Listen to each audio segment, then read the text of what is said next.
Donc, bonjour à tous, merci d'être venus pour assister donc, à cette conférence qui va porter sur les mousses sentinelles de la qualité de l'environnement et qui va se dérouler en fait dans le cadre du Balcon des Sciences, donc l'exposition qui a lieu du 2 décembre au 28 mai. Lors de la dernière conférence du 15 janvier, donc Sébastien Leblond nous avait parlé des mousses et plantes méconnues et il avait terminé sa présentation sur les usages des mousses dans la vie courante et les liens avec l'homme. Donc en parlant plus particulièrement du rôle des mousses dans les écosystèmes et des refuges pour la faune, donc tout ce qui était micro-organismes associés, ou alors les rôles dans le cycle de l'eau. Il avait parlé plus particulièrement des liens avec l'homme, donc aussi bien l'utilisation en agriculture, mais également l'utilisation dans les habitats, les objets de la vie quotidienne, donc par exemple pour les matelas, la conservation des aliments, donc tout ce qui était tourbière et son rôle de conservateur. En médecine, en horticulture, il avait parlé des jardins de mousse et il avait terminé sur tout ce qui était art et bijoux. Donc, il avait également mentionné l'utilisation des mousses en biosurveillance et c'est cette partie que l'on va développer aujourd'hui. Donc c'est une partie qui est surtout utilisée par les bureaux d'études, par les chercheurs, donc les scientifiques. Donc là, ça va être une conférence un peu plus technique par rapport à la dernière fois. Donc les mousses et la biosurveillance. Pourquoi utiliser les mousses en biosurveillance? Donc je vais commencer juste par un rappel sur qu'est-ce qu'une mousse. Donc une mousse, c'est une tige avec des feuilles et des rhizoïdes. Donc en fait, c'est la partie importante. Vous n'avez pas de racines chez les mousses. Donc ces mousses sont en deux parties. Donc la partie que je viens de vous décrire, le gamétophyte, et une partie de l'année, vous pouvez avoir présence d'un sporophyte qui permet donc la reproduction. Et au niveau des mousses, vous allez avoir différentes morphologies, donc des mousses qui peuvent être ramifiées ou des mousses non ramifiées.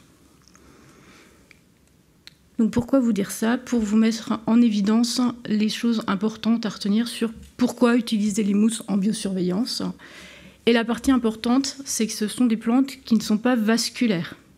Donc contrairement aux arbres, vous n'allez pas avoir de tissu conducteur interne. Vous n'avez pas de racines non plus. Et donc les mousses vont avoir un apport nutritif qui va essentiellement donc venir du milieu environnant, que ce soit l'atmosphère ou l'eau, pour les mousses aquatiques. De plus, au niveau des feuilles, vous allez avoir une cuticule qui va être faiblement développée. Et donc, les tissus vont être très très perméables aux éléments de l'environnement.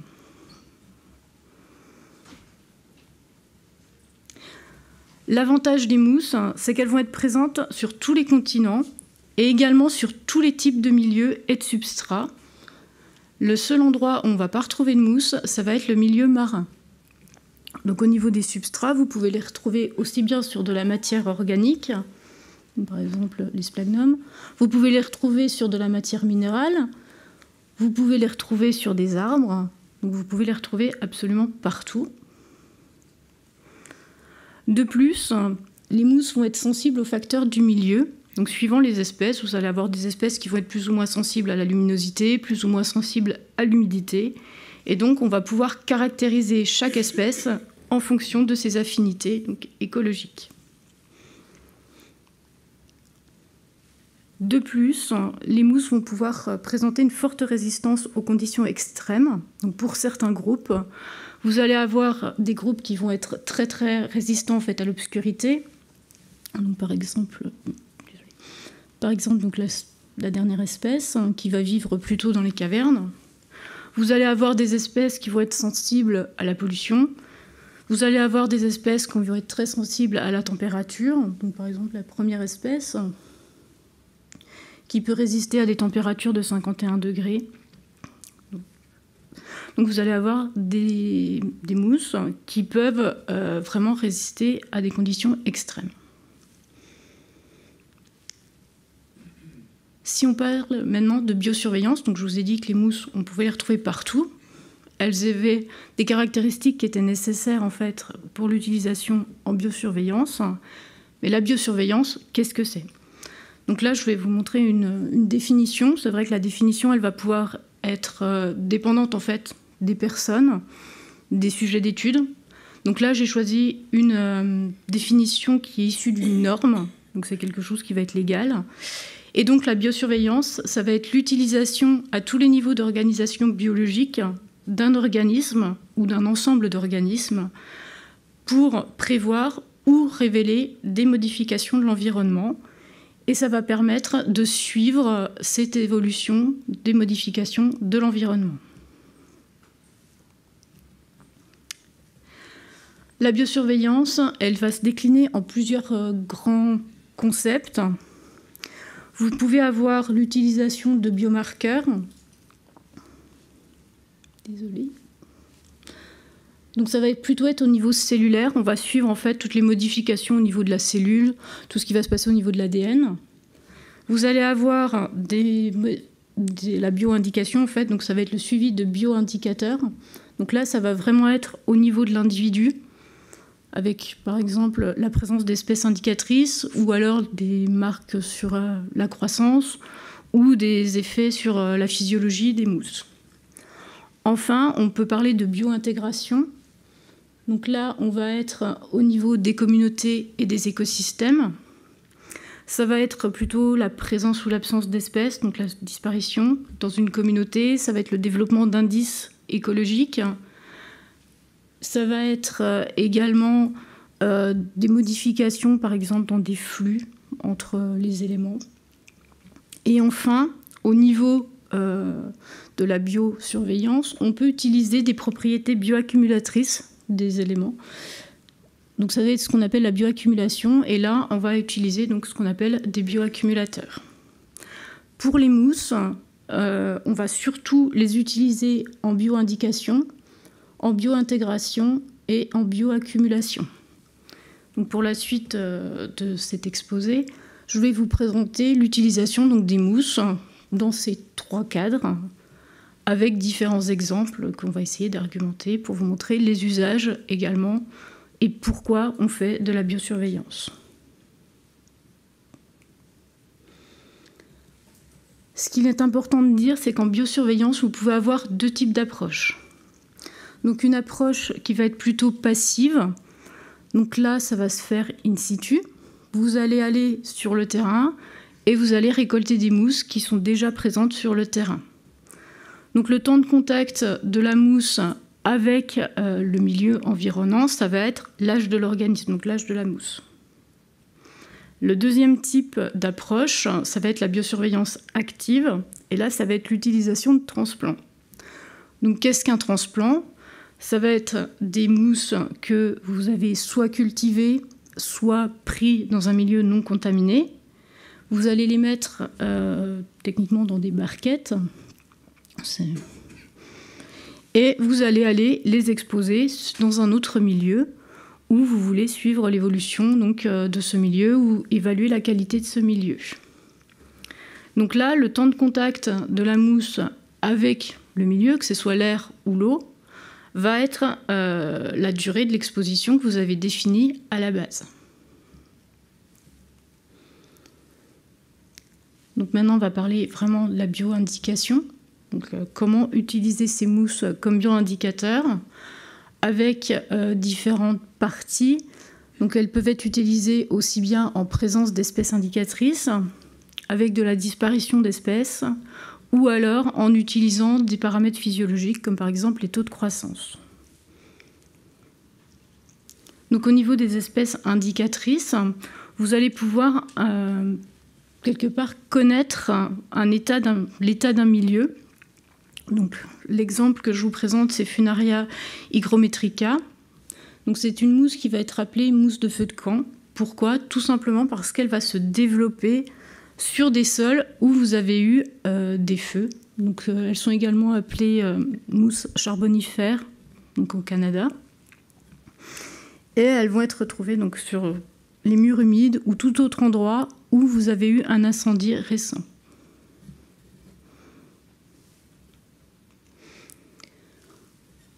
Un autre type d'espèces indicatrices, ça va être les espèces qui vont être tolérantes aux métaux lourds, ou du moins qui vont pousser sur des milieux qui vont être enrichis en métaux.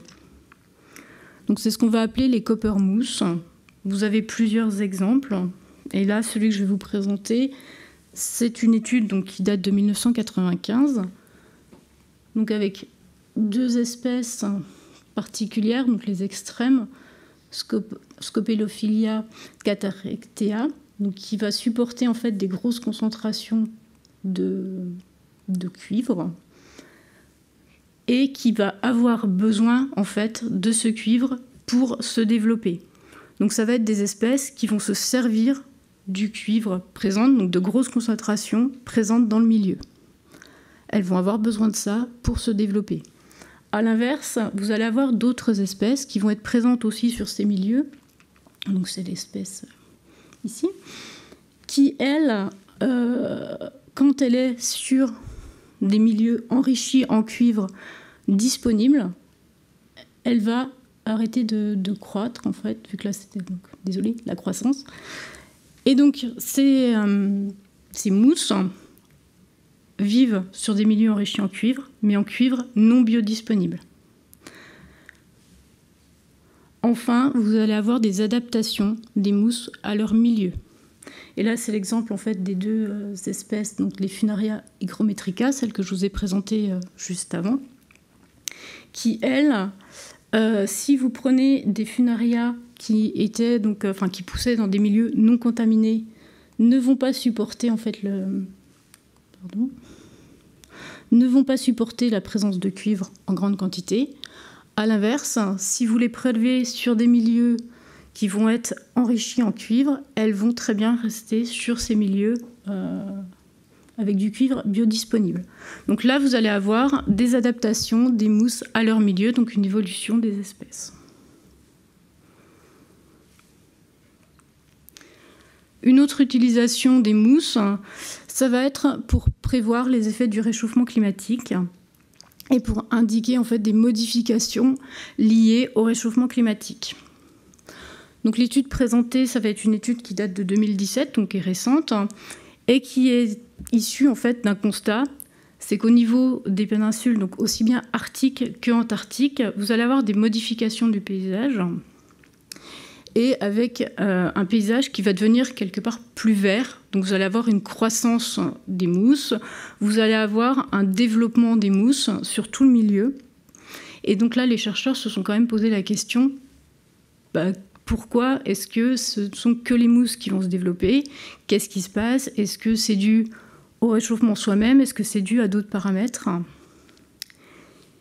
Et donc, ils sont partis sur le constat que les tapis de mousse également étaient dominés par une seule espèce, donc le Polytrichum ou un Coryzodotium. Et pour essayer de comprendre ce qui se passait, ces chercheurs ont fait donc des carottes dans les mousses. Donc, en fait, ils sont allés dans les grands tapis de mousse, ils ont fait des grands carottages. Et ils ont essayé de déterminer s'il existait des changements dans l'état physiologique et biologique des mousses. Et leur résultat principal, c'est qu'à partir de 1950, il s'est passé quelque chose. Il y a eu une modification, et que cette modification est liée à l'augmentation de la température. Et ce que montrent les graphiques, c'est qu'entre 1950, donc avant 1950, après 1950, on va avoir une augmentation de la croissance des mousses et une augmentation qui est de 3,2 mm par degré de Celsius. Donc en fait, chaque fois qu'on va augmenter d'un degré Celsius, les mousses vont pousser de 3,2 mm en plus par rapport à leur moyenne habituelle. Le deuxième graphique va montrer en fait les taux d'accumulation de matière. Donc on est en milieu polaire. Il y a très peu de dégradation et donc ça va s'empiler. Les mousses vont continuer à croître et vous allez avoir donc de plus en plus de matière qui vont s'accumuler. Et là, on observe également une augmentation de l'accumulation de la matière avec une augmentation qui va être de 0,05 g de matière sèche par centimètre carré et par donc degré Celsius pris. Donc ce qu'on s'aperçoit, c'est qu'on va avoir au niveau des continents donc arctiques et antarctiques un développement de ces mousses et une augmentation donc, de production de matière à partir, avec le réchauffement climatique.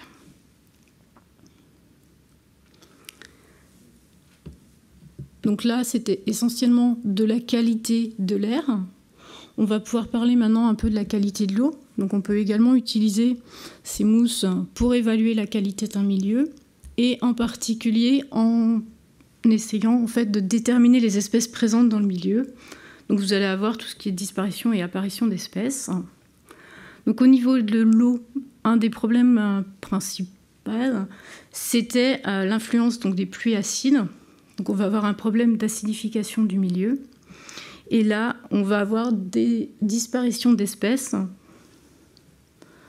Donc généralement, vous avez disparition de trois espèces.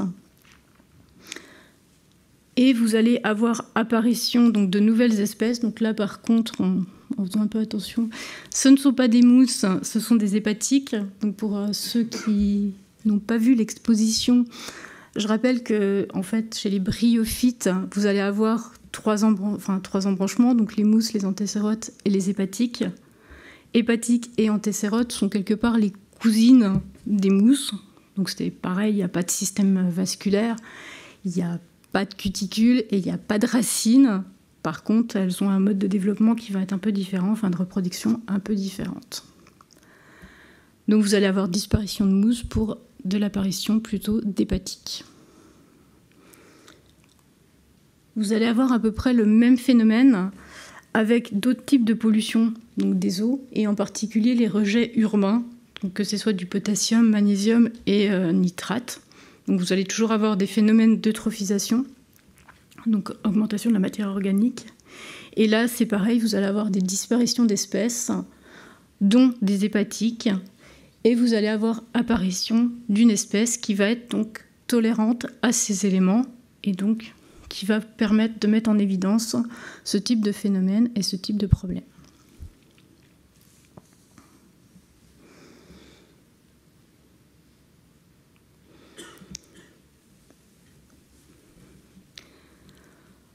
Donc voilà l'utilisation essentielle des mousses en bioindication. C'est pas l'utilisation la plus courante. L'utilisation la plus courante des mousses, ça va être en biointégration. Et donc c'est la partie qu'on va développer maintenant. Donc je rappelle que la biointégration, ça va être l'utilisation en fait des communautés de mousses. Ça va être l'utilisation donc de ces apparitions, la disparition d'espèces, mais la création également d'indices. Pour caractériser en fait l'altération de la composition floristique des mousses, on peut utiliser deux méthodes. Une méthode qui va être dite qualitative. Et donc là, on va déterminer un degré en fait de pollution ou un degré de contamination du milieu à partir d'observations sur le terrain, mais également par des échelles de correspondance entre la flore et le taux de pollution.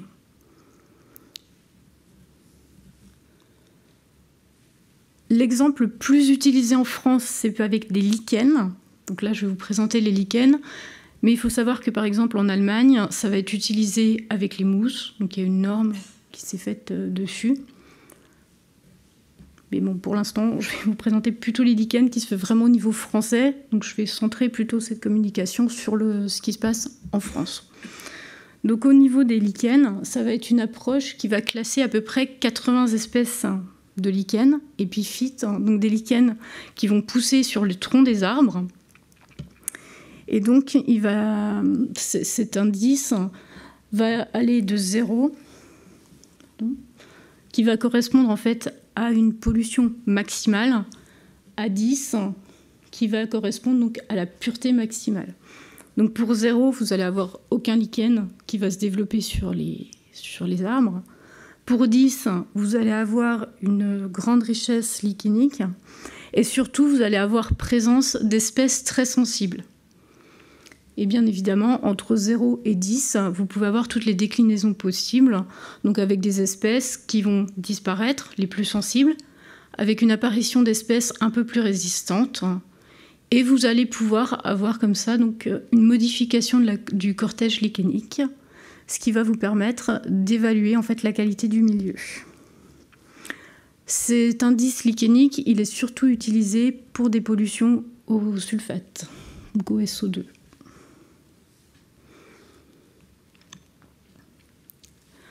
La deuxième type de méthode, donc après les méthodes qualitatives, ça va être tout ce qui est méthode quantitative. Donc là, ça va vraiment être la création d'indices de qualité du milieu, indices de pollution, qui va prendre en compte la diversité spécifique des espèces, mais qui va également prendre en compte l'abondance ou le recouvrement des espèces. Vous allez également avoir une majoration en fait, qui va être due à la sensibilité des espèces. Donc ça va prendre en compte la sensibilité des espèces à certains contaminants. L'exemple le plus connu et le plus utilisé, donc en qualité de l'air, c'est l'Index of Atmospheric Purity, donc l'IAP. C'est un indice qui va prendre en compte les mousses épiphytes, donc les mousses qui vont pousser sur les arbres. Ça se compte à peu près sur 30 sites et avec à peu près 150 arbres.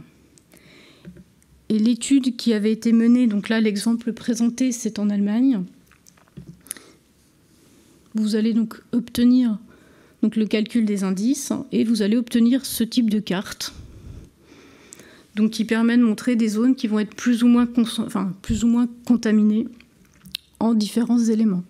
Cette étude avait mis en évidence que la distribution des mousses va être uniquement influencée par la qualité de l'air et en particulier par tout ce qui va être pollution au NO2, donc au dioxyde d'azote, au dioxyde de soufre et aux particules dont le diamètre en fait est inférieur à 10 micromètres.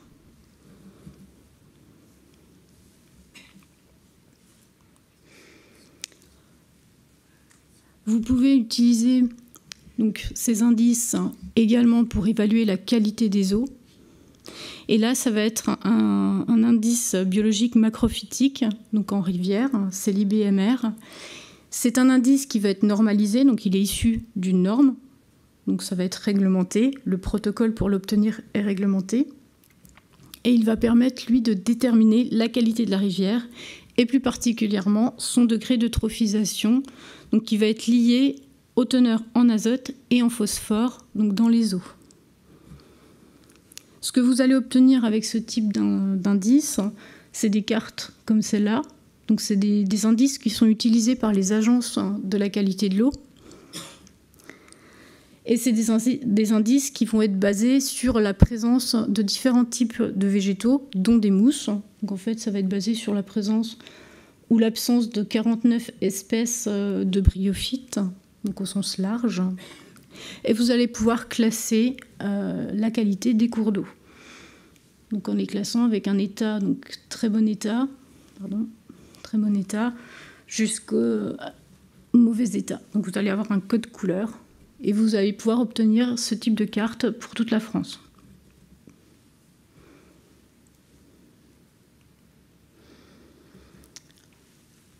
L'utilisation des mousses comme biointégrateurs, ça peut être aussi utilisé pour reconstruire le climat. Donc le principe, ça va être d'utiliser les tourbières à sphènes, essentiellement, pour reconstituer donc, ces variations climatiques au cours du Quaternaire, donc entre moins 10 000 et moins 20 000 ans jusqu'à aujourd'hui. Et pour cela, vous allez avoir en fait des carottages dans ces tourbières. Vous allez avoir des datations, des restes donc, de mousse, que ce soit les tiges, les feuilles, des spores, enfin, tout ce qui va être matériel biologique. Et à partir de là, vous allez identifier en fait la composition des mousses, des communautés de mousse, et vous allez en déduire le climat, et donc tout ce qui va être variation climatique. Si on prend un exemple, ça va être l'évolution en fait, d'un milieu palustre depuis le post-glaciaire, qui à l'heure actuelle est une forêt.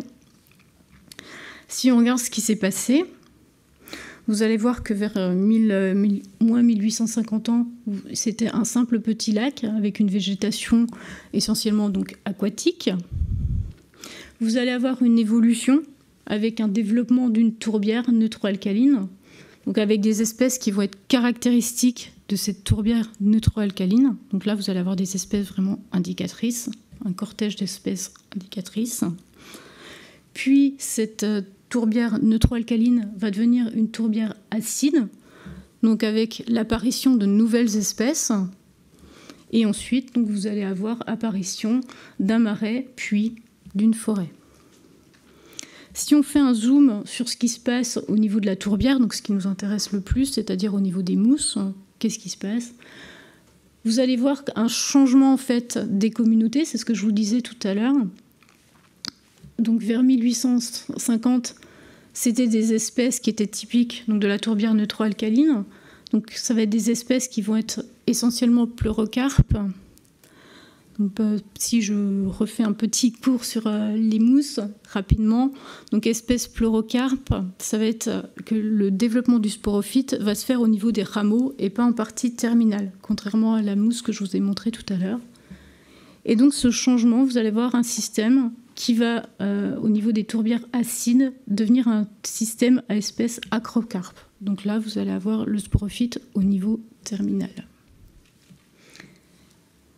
Donc ce qui est important, c'est que vous allez avoir un changement dans la composition du cortège donc des mousses, donc de la composition floristique au niveau de la tourbière, et que ce changement va être essentiellement donc, dépendant du milieu.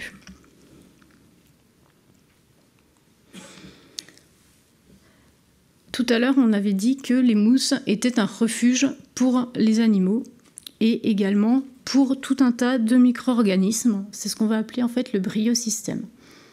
Donc dans les mousses, et en particulier, donc là l'exemple c'est dans des sphènes, vous allez avoir tout un ensemble de micro-organismes donc qui vont former tout un écosystème avec des producteurs primaires, des décomposeurs. Et ces organismes vont être également capables de répondre aux variations du milieu. Donc elles vont également servir, ce bryosystème va également servir pour évaluer la qualité du milieu.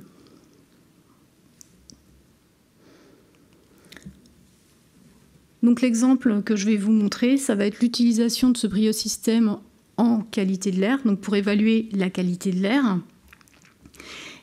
Donc l'étude date de 2015 et a été publiée en 2017. Donc c'était des transplants, comme je vous ai montré tout à l'heure, d'une espèce de mousse dans 3 milieux. Un milieu rural qui va servir de contrôle, un milieu urbain qui était plutôt pollué avec du NO2, donc du dioxyde de soufre, et un milieu industriel qui était plutôt contaminé par des éléments traces métalliques, donc tout ce qui était métaux. Et au bout de 8 mois d'exposition, au niveau de la communauté microbienne, ce qu'on va voir, c'est que les interactions entre les organismes, donc chaque organisme interagisse entre eux, eh bien certaines de ces interactions vont être perturbées par les polluants. Donc là, vous n'avez pas la légende, je suis désolée. En rouge, vous avez des coefficients en fait, de corrélation entre les organismes. Donc en rouge, ça va être tout ce qui est NO2 et en bleu, ça va être le cuivre. Donc ces études mettent en évidence que le cuivre et le NO2 perturbent les interactions entre les organismes. Donc vous allez avoir des modifications du fonctionnement de l'écosystème qui va être dû et qui va être en relation avec la qualité du milieu.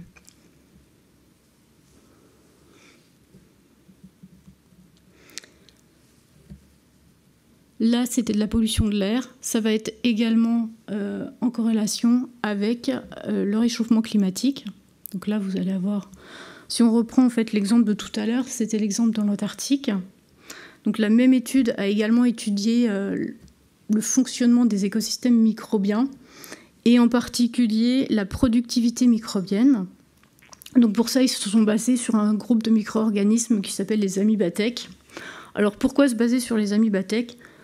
Comme son nom l'indique, en fait, c'est des organismes qui vont avoir une thèque et surtout qui vont persister. Cette thèque va persister après la mort de l'organisme et vous allez la retrouver dans les carottes de mousse. Donc, à partir de là, vous allez savoir quelles espèces étaient présentes. C'est un peu comme les macro-restes de mousse. Et ce que cette étude avait montré, donc en plus de l'augmentation de croissance des mousses, de l'augmentation de croissance de matière, vous allez avoir entre 1950 et avant 1950 une augmentation du nombre de tecs, donc une augmentation de la productivité microbienne. Il est possible donc en fait d'évaluer cette augmentation et de se servir en fait de ces chiffres comme indicateur de la qualité du milieu.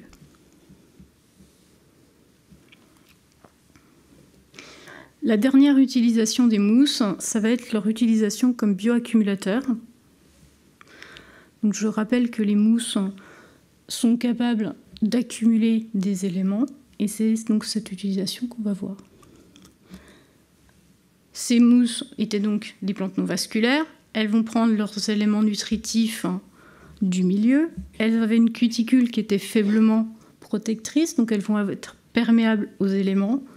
Et le dernier élément important, c'est que ces mousses, elles vont avoir des sites de fixation pour les éléments nutritifs, mais également pour les contaminants, à la surface des cellules, et que ces sites de fixation sont très nombreux. Et donc vous allez avoir une capture et une rétention des éléments solubles qui vont être facilitées.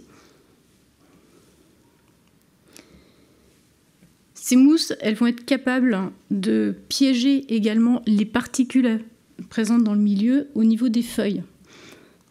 Donc vous allez avoir en fait entre les feuilles des petits espaces dans lesquels les particules vont pouvoir se glisser. Et ce nombre de particules va être dépendant des espèces de mousse. Donc quand on parle de nombre de particules, vous pouvez avoir des chiffres qui sont assez impressionnants. Donc il y a une étude qui avait été faite avec des pollens. Donc les mousses sont capables d'accumuler les pollens. Et vous pouvez avoir par gramme de mousse à peu près 70 000 grains de pollen. Donc on parle de grandes quantités de particules qui vont être piégées.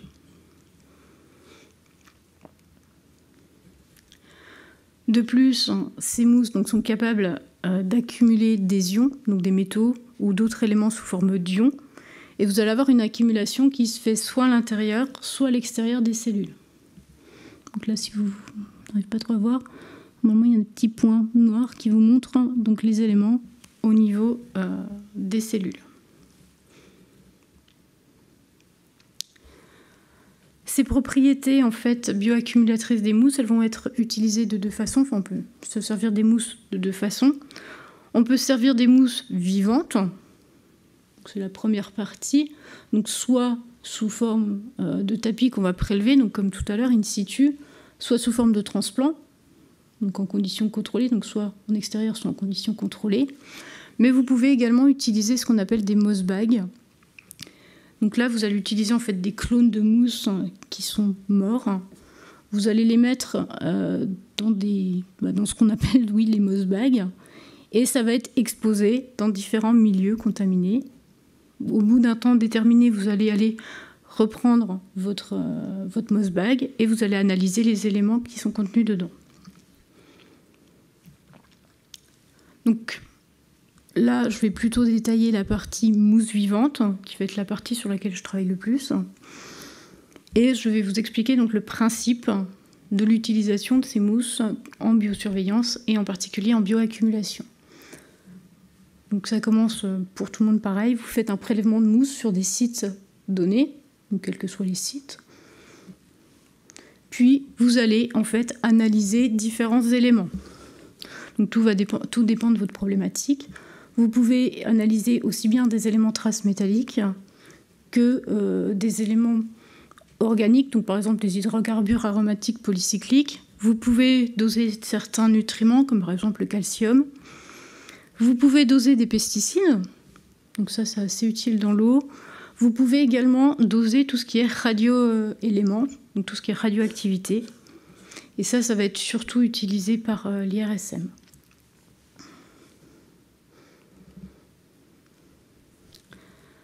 La surveillance de la contamination en métaux des cours d'eau, elle se fait par les agences de l'eau, donc avec différentes stations de mesure, donc il va dépendre en fait des régions.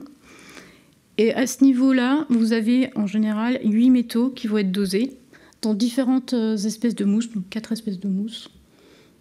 Donc ces dosages vont permettre de connaître la qualité du milieu vis-à-vis de ces éléments. Au niveau de la qualité de l'air, vous allez avoir à peu près le même principe, donc des surveillances en fait des retombées atmosphériques métalliques. Donc là, c'est le programme de recherche qui est présenté au niveau de l'exposition, donc c'est le programme BRAM, avec une analyse spatiale et une cartographie des concentrations, mais également une surveillance sur le long terme des retombées atmosphériques. Donc là, c'est un programme qui va participer en fait à un dispositif européen qui est issu, qui a été créé par les Nations Unies. Et vous allez avoir 6 campagnes qui ont été réalisées entre 1990 et 2016. C'est un dispositif auquel va participer en fait 25 pays pour le dosage des métaux et 15 pays pour le dosage de l'azote. Donc au niveau français, si on se focalise vraiment au niveau français, vous avez eu donc 5 campagnes qui ont déjà été réalisées, qui vont couvrir toute la France, donc avec un nombre de sites qui va évoluer entre 1996, donc 511 sites échantillonnés, et 2016, 445 sites échantillonnés. Au cours de ces campagnes, pour assurer un suivi temporel, et donc pour connaître cette évolution des teneurs donc, en métaux dans les retombées atmosphériques, vous allez avoir des sites communs. Donc c'est ceux qui vont être en marron sur les cartes. Donc il y a à peu près 200 sites communs pour les 5 campagnes. Donc qu'est-ce qu'un site ? Ça va être un site qui va être en milieu forestier. Et surtout, ça va être un site qui va être représentatif d'une pollution rurale de fond. Donc en fait, ça va être des sites qui vont être éloignés des sites connus en fait, de pollution, des sources connues de pollution. Donc qui vont être éloignés des routes, qui vont être éloignés des industries. Et c'est un site qui va représenter à peu près 2500 mètres carrés, sur laquelle vous allez échantillonner 5 espèces de mousse et analyser en fait 13 éléments métalliques plus l'azote.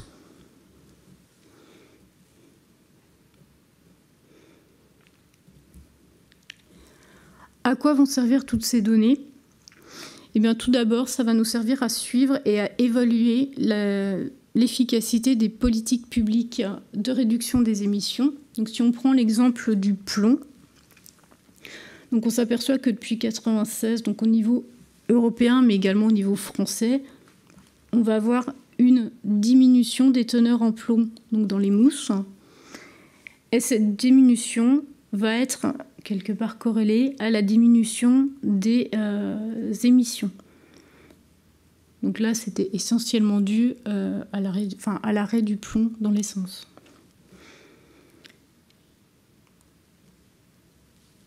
Et donc, ces prélèvements, ces campagnes permettent de créer ce type de carte, donc au niveau européen, cartes qui permettent de voir une évolution donc des teneurs en plomb au niveau européen, avec la diminution entre 95 et 96. Et donc là, 2010-2011, les cartes pour 2016 n'étant pas encore faites. Donc le plomb, c'est un élément qui fonctionnait bien. Si on prend le cuivre, vous allez voir que ça va être autre chose.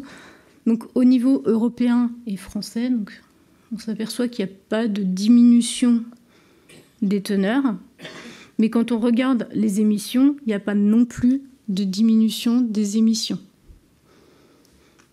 On retrouve exactement le même phénomène au niveau en fait, des cartes donc européennes. On s'aperçoit qu'il n'y a pas de diminution, pas d'évolution vraiment des concentrations entre 95-96 et 2010-2011. Donc même si les cartes de 2016 ne sont pas faites, il n'y aura pas plus de diminution en 2016.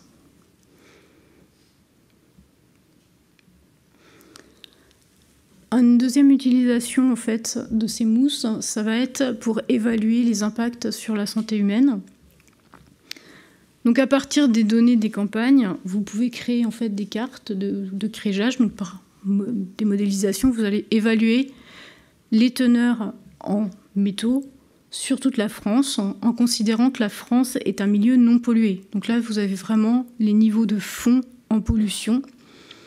Et vous allez pouvoir voir s'il y a des impacts donc, entre ces cartes, enfin des liens, des corrélations donc, entre ces cartes de dépôt, de concentration, et différents types de troubles, donc aussi bien la mortalité que les troubles cognitifs, que les cancers.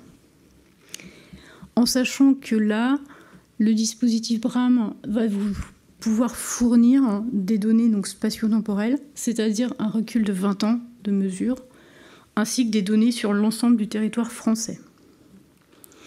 Ce qui est fait en santé humaine peut également être développé sur la santé des écosystèmes, avec des relations avec des notions de biodiversité.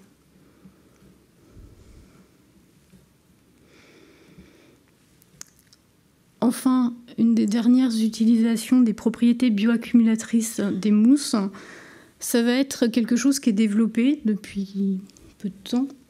C'est ce qu'on appelle les city trees. Donc en fait, c'est des murs végétaux et qui vont prendre essentiellement donc en fait des mousses, ou qui vont servir de mousse. Vous allez avoir des murs qui vont être placés, par exemple en Allemagne, dans des tunnels.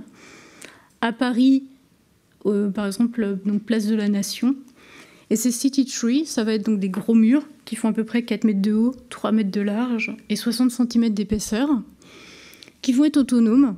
Donc vous allez avoir des mousses qui vont pouvoir se développer grâce à de la récupération d'eau de pluie et à des systèmes internes. Et ces city trees ont pour but d'absorber en fait les NOx, donc tout ce qui va être azote, enfin oxyde d'azote, et particules fines dans un rayon d'à peu près 50 mètres autour du city tree. Donc là, c'est d'après les concepteurs, vous allez avoir une absorption de 25 grammes de particules fines par jour et de 120 grammes d'oxyde d'azote par jour. Donc une légère conclusion, enfin une petite conclusion. Les caractéristiques donc morphologiques et physiologiques des mousses vont les rendre aptes à répondre rapidement aux variations des conditions environnementales. Ces mousses, elles vont avoir une sensibilité qui vont être plus élevée aux modifications des écosystèmes que les végétaux vasculaires, et donc elles vont servir aussi bien pour l'évolution, donc passer notre biosphère, donc pour essayer de reconstruire des climats. Elles vont permettre de déterminer tout ce qui va être qualité intrinsèque des milieux, donc aussi bien aquatiques que terrestres. Elles vont permettre d'évaluer les impacts du réchauffement climatique. Et enfin, elles vont permettre de connaître les effets des activités humaines sur l'eau, l'air ou le sol. Et pour terminer, ces mousses vont être utilisées dans divers réseaux donc de biosurveillance. Elles vont constituer un champ exploratoire important et original. Donc au niveau des réseaux de biosurveillance, donc là j'avais surtout cité le dispositif BRAM, mais vous en avez d'autres. Ça va être utilisé dans les bureaux d'études. Ça va être utilisé pour surveiller par exemple la radioactivité au niveau de l'IRSN. Au niveau de la qualité de l'eau, ça va surtout être les agences de l'eau. Vous allez avoir donc des gros bureaux d'études, des agences gouvernementales qui vont s'en servir. Il n'y a pas que les chercheurs qui vont utiliser ces mousses pour faire de la qualité du milieu. Voilà, merci.